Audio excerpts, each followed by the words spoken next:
जी, अस्सलाम वालेकुम जी, वजी हसन अलवी से एंड यू वाचिंग अलविल एसोसिएट। जैसे कि आपको पता है कि रेगुलर प्रोग्राम सॉरी जो डेली लेक्चर्स चलते हैं हमारे वो हमने स्टार्ट कर लिए हैं पार्ट 3 के। मुस्लिम पर्सनल लॉ स्टार्ट किया है जिसमें 2 क्वेश्चन इससे पहले डिस्कस कर चुके हैं। आज सेकंड क्वेश्चन का ही पार्ट 2 है, यानी 2A क्वेश्चन बनाया। मैंने बताया था कि एक क्वेश्चन में जो है वो शादी के जो एसेंशियल्स हैं, मैरिज के जो एसेंशियल्स हैं वो डिस्कस होंगे और जो काइंड्स हैं वो हमें सेकंड लेक्चर में डिस्कस करनी पड़ेंगे। तो आज जो है हमने मैरिज की जो डिफरेंट काइंड्स हैं वो जो है वो डिस्कस करनी है। तो मैं यहीं पे बताता चलूँ कि मैरिज की जो है वो 3 तरह की काइंड्स हैं। वैलिड मैरिज है, वॉइड है और इर्रेगुलर है। वैलिड है जिसमें तमाम तर चीज़ें जो है वो कंप्लीट हैं और वो सही शादी जो है वो कंसिडर होती है। बीच में एक शादी है जिसको इर्रेगुलर कहते हैं। इर्रेगुलर का मतलब है कि जो शादी हुई है उसमें कोई एक आध बात ऐसी रह गई है कि जो कमी है और उस कमी को अगर आप दूर कर लेंगे तो वो इर्रेगुलर मैरिज आपकी कन्वर्ट हो जाएगी वैलिड मैरिज में। और तीसरी तरह की जो शादी है वो है वॉइड मैरिज। वॉइड मैरिज एक ऐसी होती है कि जिसमें कोई ऐसी कंडीशन थी कि जो सिरे से ही शादी कंसिडर हो ही नहीं सकती। अगर आपने कर भी ली है तो वो शादी शादी नहीं है, बल्कि वो ज़िना है, वो कुछ और हो सकता है, शादी वो नहीं हो सकती। तो इस तरह से 3 कैटेगरीज़ में इसको पढ़ेंगे कि वैलिड मैरिज क्या है, इर्रेगुलर मैरिज क्या है, वॉइड मैरिज क्या है। लेक्चर आपने एंड तक सुनना है।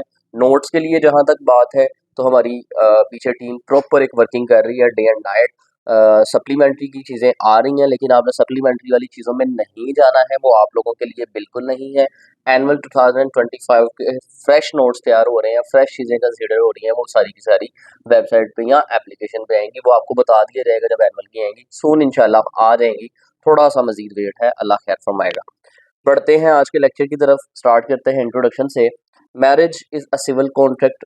इंट्रोडक्शन आपका पीछे वाला चाहें तो पीछे वाले लिख सकते हैं, सिर्फ इसमें ऐड कर दीजिएगा कि मैरिज की जो है वो 3 तरह की काइंड्स हैं। Marriage is a civil contract, it is a matter to legalise the sexual intercourse and legitimise the children and marriage is also a religious obligation. ये सारी चीज़ें मैं पीछे इंट्रोडक्शन में एक्सप्लेन कर चुका हूँ कि शादी जो है वो एक सिविल कॉन्ट्रैक्ट है। सिविल कॉन्ट्रैक्ट क्या होता है?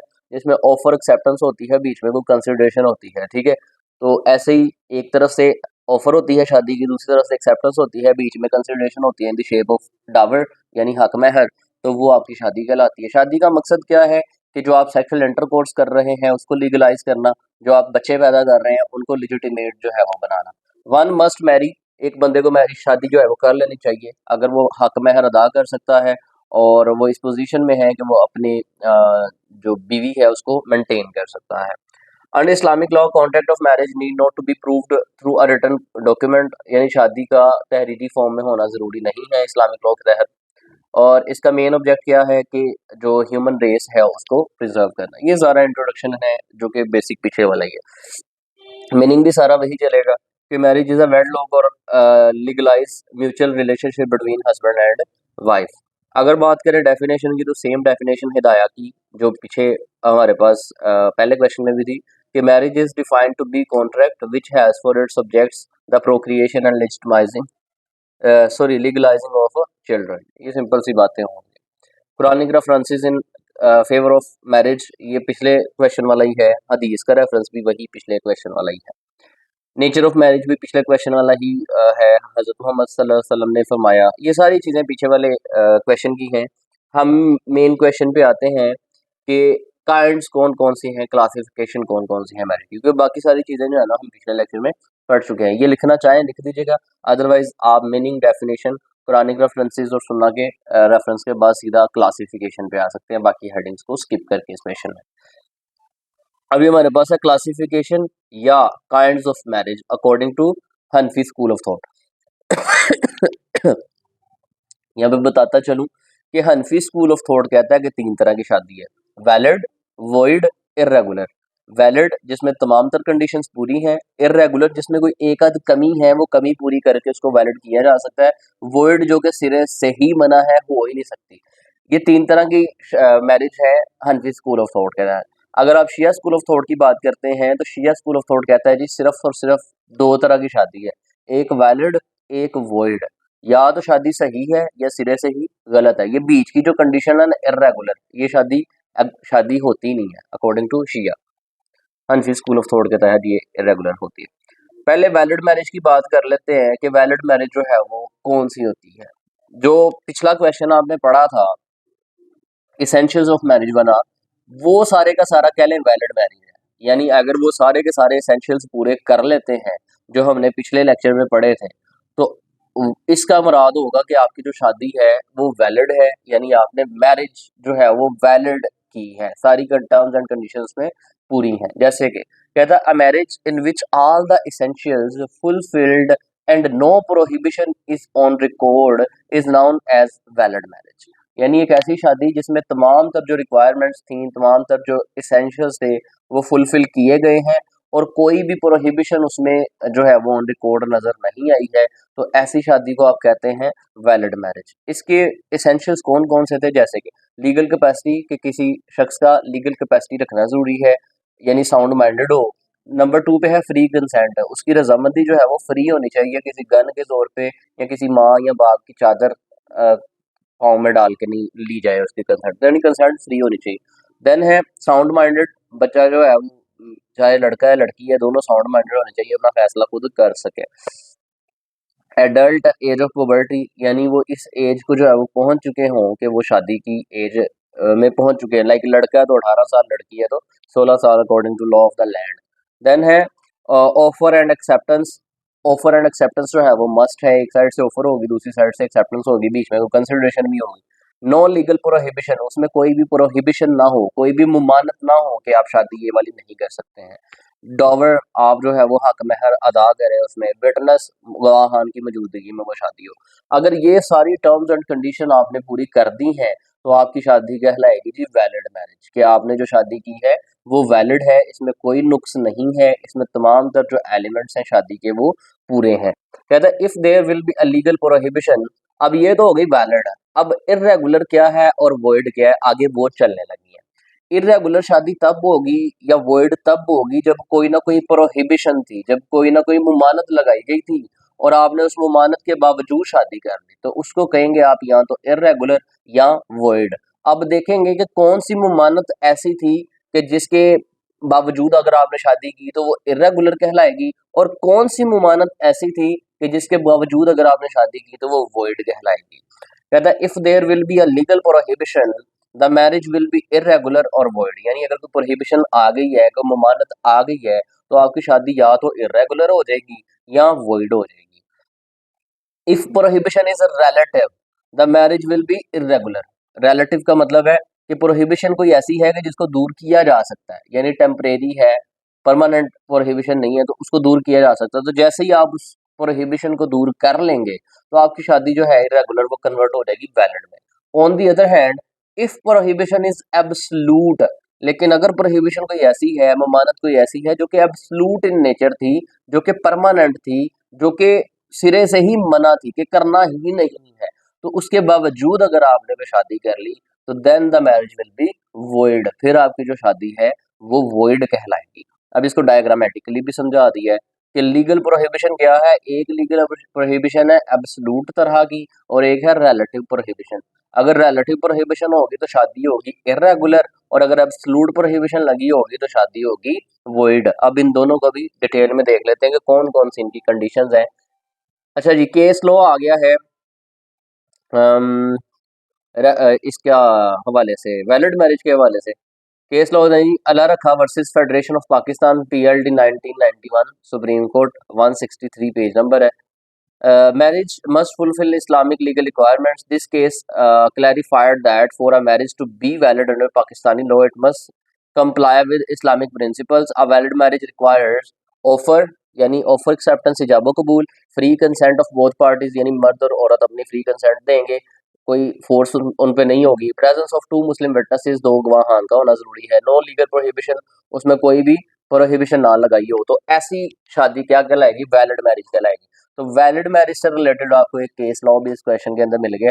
आप अल्लाह रखा versus federation of Pakistan PLD 1991 supreme court 163 भी लिख देंगे तो रेफरेंस भी काफी होता है। ये नीचे इसका की पॉइंट्स या हेल्ड क्या हुआ था इसमें ये नाम भी लिखें तो मसले वाली बात कोई नहीं है। अच्छा, वो ऊपर रह गई सारी वैलिड मैरिज। अब ये केस लॉ जो है ना, इसको एब्सोलूट ये जो प्रोहिबिशंस है ना, इससे भी उठा के लिखना है अब्दुल्ला हमने, जो प्रोहिबिशंस बताई हैं उससे भी ऊपर लेके जाना केस लॉ। हाँ, नोट्स के अंदर उसमें लिख के भेजेंगे। अच्छा जी, अब आ जाए वॉइड मैरिज की तरफ, यानी कौन कौन सी ऐसी प्रोहिबिशंस हैं जो कि एब्सोलूट प्रोहिबिशंस हैं और उस सूरत में शादी आपकी वॉइड कहलाती है, सिरे से ही शादी तस्लीम नहीं होती है। कहता a void marriage is one which is unlawful in itself, the prohibition against the marriage being perpetual and absolute, so it is no marriage at all. यानी ये एक ऐसी शादी है जिसमें प्रोहिबिशन लगाई गई है कि आप ये शादी कर ही नहीं सकते हैं, लेकिन स्टिल अगर आपने वो शादी कर ली तो समझा ये जाएगा कि ये शादी सिरे से शादी कंसीडर होगी नहीं। अब वो कौन कौन सी कंडीशंस हैं, एग्जांपल्स। सबसे पहले है marriage without the consent of either party, यानी दोनों पार्टीज के जो है वो में से किसी एक की कंसेंट नहीं थी, उसमें अगर आपने शादी की तो वो वॉइड है। A marriage prohibited on the ground of affinity, यानी ताल्लुक की बेस पे, ठीक है, यानी खून का रिश्ता जो होता है, खून के रिश्ते से भी आगे जाके मैं कहूँगा अफिनिटी ताल्लुक की बिना पे, लाइक अगर एक माँ है और उसकी एक बेटी है, अब जो माँ है उसको लेट्स सपोज डिवोर्स हो जाती है, ठीक है, तो डिवोर्स होने के बाद उसकी एक बच्ची भी है, ठीक है, जिसकी उम्र है तकरीबन 20 साल। अब जिस औरत को डिवोर्स हुई है उसकी उम्र कह लेंगे 36-37 है, और जो उसकी बेटी है वो है 20 साल की। अब सिचुएशन ये है कि वो खुद भी औरत बेवा है और उसकी बेटी भी इस हालत में है कि वो शादी कर सकती है। अब एक आदमी है जिसकी एज जो है वो 30 साल, अब उस आदमी के पास ऑप्शन है या तो वो उस बेवा से शादी कर ले जिसकी उम्र 36-37 है, या उस लड़की से कर ले जिसकी उम्र 20 साल है। लेकिन अगर उसने लड़की से कर ली तो वो जो माँ है लड़की की वो उस पे हराम है, और अगर उसने माँ से शादी कर ली उस लड़की की माँ से, तो फिर उस जो औरत की बेटी है जिसकी एज अभी 20 साल है वो उस पे हराम हो जाएगी, तो मतलब ये ताल्लुक की बेसिस पे शादी आपकी नहीं होगी।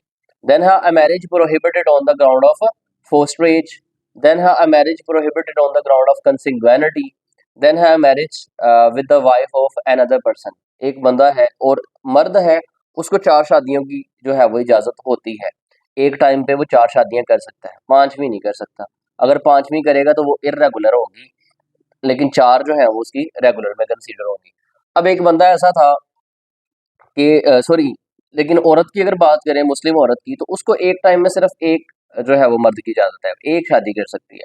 लेकिन फ़र्ज़ करें उसकी एक शादी हुई थी और अब उसने कोई दूसरी शादी कर ली उस निकाह की मौजूदगी में, तो ये भी वॉइड है, सिरे से ही कंसीडर ही नहीं होगी, कोई इसको दर्जा नहीं मिलेगा, ठीक है। ये डिफरेंट कंडीशंस हैं जिनमें आपकी शादी जो है वो वॉइड मैरिज कहलाती है, यानी सिरे से ही गलत कंसीडर होती है। केस लॉ है इस पे एक, खुर्शीद बीबी वर्सेस मोहम्मद अमीन, पीएलडी 1967, सुप्रीम कोर्ट 97। की पॉइंट क्या है, marriage is void if prohibited by Islamic law, यानी अगर इस्लामिक लॉ में वो शादी प्रोहिबिटेड थी तो वो वॉइड कंसीडर होगी, सिरे से ही शादी कंसीडर नहीं करेंगे। हुआ क्या था, in this case the supreme court of Pakistan ruled that a marriage that violets the fundamental Islamic principles is void, यानी एक ऐसी शादी जो कि फंडामेंटल प्रिंसिपल जो है इस्लाम के उसको अगर वायलेट कर रही है तो वो वॉइड कंसीडर होगी, उसको कोई शादी का दर्जा नहीं मिलेगा। एग्जांपल क्या है इसकी, marrying someone with in prohibited degree of relationship, अगर प्रोहिबिटेड डिग्री में वो फॉल करती है, लाइक आपकी जो है वो माँ है और उसकी आगे बहन है यानी खाला, वो आप पे हराम है, आप उससे शादी नहीं कर सकते। फिर आपका भाई है, भाई की आगे कोई बेटी है, उससे शादी नहीं कर सकते हैं। तो ये जो खून के रिश्ते हैं, ब्लड रिलेशंस हैं, ये प्रोहिबिटेड डिग्री है कि इसमें आप शादी नहीं कर सकते हैं। माँ की माँ से नहीं कर सकते हैं, माँ की बेटी से यानी बहन से नहीं कर सकते हैं, बहन की आगे बेटी से नहीं कर सकते हैं। तो ये जो चेंज चलती है, अगर कोई ऐसी चीज़ है जो कि प्रोहिबिटेड डिग्री में फॉल करती है, तो इस बेस पे जो आप शादी करते हैं, अगर कर लेते हैं, अव्वल तो करनी नहीं है, अगर कर लेते हैं तो वो वॉइड है, सिरे से उसको कोई रिकॉग्निशन नहीं मिलेगी। If a marriage is conducted without the required witnesses or lack free consent from the parties involved, a marriage a marriage involving someone who is already married without fulfilling the conditions for a valid second marriage under the Muslim Family Law Ordinance 1961, एक औरत जो कि पहले से married है और again उससे marriage कर लेना उन फुलफिलमेंट्स को पूरा किए बिना, जो कि मुस्लिम फैमिली लॉ ऑर्डिनेंस कहता है, तो ये भी आपकी वर्ल्ड मैरिज कंसीडर होगी, इसको कोई दर्जा नहीं मिलेगा। ये सारी होगी वॉइड की एग्जांपल्स। देन है इर्रेगुलर या रिलेटिव प्रोहिबिशन। इर्रेगुलर मैरिज क्या है कि जिसमें कोई ना कोई कंडीशन ऐसी होती है कि जिसको अगर आप दूर कर लें तो वो आपकी वैलिड में कन्वर्ट हो सकती है। ऊपर जो वॉइड पड़ी है वो तो किसी सूरत में जो है वो वैलिड नहीं हो सकती है ना, वो सिरे से ही मना है। लेकिन ये जो इर्रेगुलर मैरिज है ये समहाउ जो है इसको आप कन्वर्ट कर सकते हैं टू वैलिड मैरिज। इसमें कौन कौन सी कंडीशंस है? कहते हैं an irregular marriage is one which is not unlawful in itself but unlawful for something else. यानी बजाते खुद तो वो शादी जो है वो अनलॉफुल नहीं है, लेकिन कोई वजह उसमें एक ऐसी रह गई है जिसने उसको जो है वो अनलॉफुल बना दिया है। In irregular marriage irregularity arises from an incident और सर्कमस्टांसेस। कोई इंसिडेंट ऐसा अकर हो जाता है, कोई सर्कमस्टांस ऐसे आ जाते हैं जिसकी वजह से वो मैरिज इर्रेगुलर कहलाती है। एग्जाम्पल क्या है? इसमें कौन सी कंडीशंस है कि अ मैरिज विदाउट विटनेसेस, यानी गवाहान की अदम मौजूदगी में अगर आपने शादी कर ली है तो वो जो है इर्रेगुलर मैरिज है और उसको कन्वर्ट किया जा सकता है वैलिड मैरिज में। यानी इस्लाम कहता है कि आपका निकाह जो है वो तहरीरी फॉर्म में होना जरूरी नहीं है। तो हनफी स्कूल ऑफ थॉट कहते हैं कि विटनेसेस चाहिए, शिया स्कूल ऑफ थॉट कहता है कि अगर शादी के टाइम पे विटनेसेस नहीं भी हैं तो शादी हो जाएगी। लेकिन अगर आपने विटनेसेस की अदम मौजूदगी में अब निकाह जो है वो कर लिया है तो ये इर्रेगुलर कहलाएगा और कन्वर्ट हो जाएगा वैलिड मैरिज में। कब? जब आप गवाहान की मौजूदगी में इकरार कर लेंगे कि आप एक दूसरे के निकाह में। देन है a marriage with a woman observing इद्दत। है एक औरत है, उसका हस्बैंड जो है उसका इंतकाल हो गया है और उसने जो है वो 4 महीने 10 दिन समथिंग जो है, ये 4 महीने जो है वो इद्दत परफॉर्म करनी थी, तो उसके दौरान ही उसने कोई दूसरी शादी कर ली है, तो ये इर्रेगुलर मैरिज है। ठीक है। और अगर एक ऐसी औरत है कि जिसको डिवोर्स हो गई है, उसने अब 3 महीने 10 दिन जो है वो इद्दत परफॉर्म करनी थी, तो उस दौरान उसने जो है वो शादी कर ली है किसी दूसरे आदमी से, तो ये इर्रेगुलर है लेकिन वॉइड नहीं है, यानी सिरे से गलत नहीं है, इर्रेगुलर है, can be converted into regular marriage. A marriage prohibited on the ground of difference of religion, यानी रिलीजन का डिफरेंस था और उस ग्राउंड पे आपने जो है वो शादी कर ली, तो ये भी आपकी इरेगुलर आएगी। ठीक है। जो अहले किताब है उनसे तो आप शादी कर सकते हैं, क्रिश्चियन से कर सकते हैं, ठीक है, जो अहले किताब है। लेकिन जो अहले किताब नहीं है उनसे अगर आपने कर ली तो वो इरेगुलर है, और जब तक वो आपका पार्टनर है वो इस्लाम नहीं कबूल कर लेता। ये मर्द के लिए है, मर्द कर सकता है। औरत ने अगर की है तो वॉइड है, औरत नहीं कर सकती है गैर मजहब के साथ। ठीक है। जो अहले किताब नहीं है, अगर मर्द ने कर ली है तो वो इरेगुलर है, लेकिन can be converted into regular कि अगर वो इस्लाम के दायरे में आ जाए तो। देन है a marriage with two sisters at the same time. दो बहनें हैं, एक से आपकी ऑलरेडी शादी हुई है और आपने दूसरी से भी कर ली है, तो दूसरी वाली से जो शादी की है वो आपकी इर्रेगुलर मैरिज है और रेगुलर में कन्वर्ट हो सकती है, वैलिड मैरिज में कन्वर्ट हो सकती है। कब? जब आप पहले वाली को या तो तलाक दे दें, या पहले वाली जो है वो मर जाए, या पहले वाली खुद ही खुदा ले ले, तो देन दूसरी वाली जो है वो वैलिड में आ जाएगी, रेगुलर में आ जाएगी। A marriage to a fifth wife, आप 4 शादियां तो एट अ टाइम कर सकते हैं। आपने ऑलरेडी ABCD 4 बीवियां रखी हुई थी एक टाइम में, अब आपने उसी टाइम में 5वीं शादी भी कर ली। अब ये जो आपने 5वीं शादी की है ये आपकी इर्रेगुलर मैरिज है, लेकिन ये 5वीं मैरिज जो है इर्रेगुलर है, ये कन्वर्ट हो सकती है वैलिड में। कब? जब पहली 4 में से कोई एक मर जाए, या पहली 4 में से कोई एक को डिवोर्स आप दे दें, या पहली 4 में से कोई एक जो है वो खुद आपसे खुला ले, तो देन जो आपकी 5वीं वाली है वो इन 4 में शामिल हो जाएगी और 4 एक टाइम पर रख सकते हैं। So this irregular marriage can be converted into valid marriage too. ठीक है। ये डिफरेंट कंडीशंस मैंने आपको बता दी कि जो होंगी तो वॉइड होगी ऊपर वाली, और ये वाली 5 कंडीशंस ऐसी ही बता दी कि इनमें से अगर कोई कंडीशन होगी तो ये इरेगुलर कंसीडर होगी। इरेगुलर को आप वैलिड में कन्वर्ट कर सकते हैं, वॉइड को किसी सूरत में आप वैलिड मैरिज में कन्वर्ट नहीं कर सकते हैं, वो सिरे से ही वॉइड है, गुनाह है। ठीक है। According to Hanafi school of thought the intercourse in the irregular marriage is equal to जिना। ये लाइन लिखना चाहें लिखने, वरना इग्नोर करते हैं इसको। देन इस पे भी एक केस लॉ है इरेगुलर मैरिज पे भी, Abdul Ghafoor versus Ghulam Fatima PLD 1976 Lahore 122। Decision किया था जी, the court declared the marriage conducted during the woman's इद्दत एज इरेगुलर, यानी इद्दत के दौरान अगर किसी ने निकाह किया है तो वो जो है वो इरेगुलर होगा। The marriage could become valid, और शादी जो है वो वैलिड कन्वर्ट हो सकती है वैलिड मैरिज में। कैसे? Once the iddat period was completed, जब इदर पीरियड कंप्लीट हो गया, but until then the couple did not have full legal rights such as inheritance. ठीक है। तो देन है kinds of marriage under Shia law. अगर शिया लॉ की बात करते हैं तो मैंने पहले ही बता दिया था कि उनके अकॉर्डिंग सिर्फ दो तरह की मैरिज है, वैलिड मैरिज और वॉइड मैरिज। उसमें कोई रेगुलर मैरिज का कंसेप्ट नहीं है। और देन इसका है कंक्लूजन।